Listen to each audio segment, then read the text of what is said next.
আসসালামু আলাইকুম। তোমাগুলো কেমন আছেন? মুই তোমাগুলো দোয়া এবং আল্লাহ পাকের অশেষ রহমতে আলহামদুলিল্লাহ অনেক ভালো আছো। এই যে আজকে তোমরা দেখবেন আছেন না ওয়াশিং মেশিনটা নিয়ে টানাটানি করবে, সেই হাসরাহাসি করে বলছে, তার কারণ কি জানেন? এই ওয়াশিং মেশিনটা কেনার হচ্ছে মোট ১.৫ থেকে ২ বছর হয়েছে। আজ পর্যন্ত এই ওয়াশিং মেশিনত একটা কাপড়ও ধোং নাই বা একটা কাপড়ও কি করং নাই, ওয়াশ করং নাই। হঠাৎ করে আজকে কি এই ওয়াশিং মেশিনটা মই চালু করে বেনেছ। তার কারণ কি জানেন? সেটা হচ্ছে এর আগত যে মুই যে বাসার মধ্যে ভাড়া আছেনু, সেই বাসার মধ্যে পানির ট্যাঙ্ক আসিল না। তোমরা তো সবাই জানেন যে পানির ট্যাঙ্ক ছাড়া ওয়াশিং মেশিন কখনো চালু করা যায় না। পরে যে বাসায় নতুন বাসা মুই ভাড়া নিছং, এই বাসার মধ্যে পানির ট্যাঙ্ক আছে, সেই জন্য মোর হঠাৎ করে মনে হলো যেহেতু ওয়াশিং মেশিনটা আছে এখন চালু করা দরকার। এবার দেখো যে পানি টানি লাগিয়ে দিছি, পানি কিন্তু অটোমেটিক এখানে নেবে নেছে, বুঝছেন? মানে তোমরা যে কাপড় দিবেন এই মানে কাপড়ের পরিমাণ হিসেব করিয়ে এই ওয়াশিং মেশিনটা অটোমেটিক ওই যতটুকু পানির প্রয়োজন ওই অতটুকু পানি মানে নিবে। নেওয়ার পরে তারপরে তোমরা এখানে একটা ইয়ে আছে, তোমার হুইল দেওয়ার মধ্যে একটা বাটি আছে বা বাক্স আছে, তোমার চাইলেই এডেগোনা এই যে দেখবেন নেছেন না, এডেগোনা হুইল দিবের পান।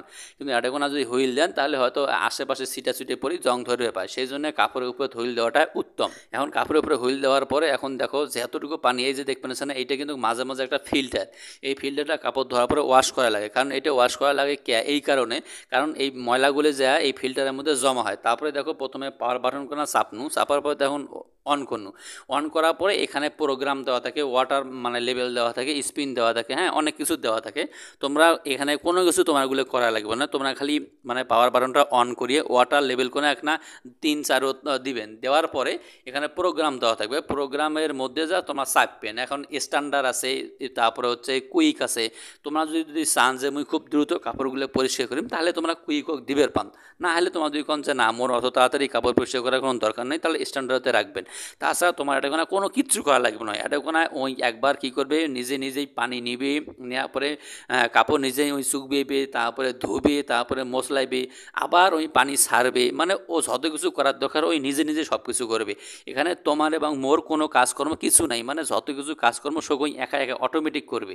এখন তোমরা মেশিনত কাপড় চোপড় দিয়ে সারা বিধি ঘুরিয়ে আসবে পান, কোনো সমস্যা নেই। তবে হ্যাঁ, এর মাঝে একটা প্রশ্ন আছে, তোমরাগুলো হয়তো ভাববের পান যদি কারেন্ট যায় তাহলে কি হবে? কারেন্ট গেলেও কোনো সমস্যা নেই।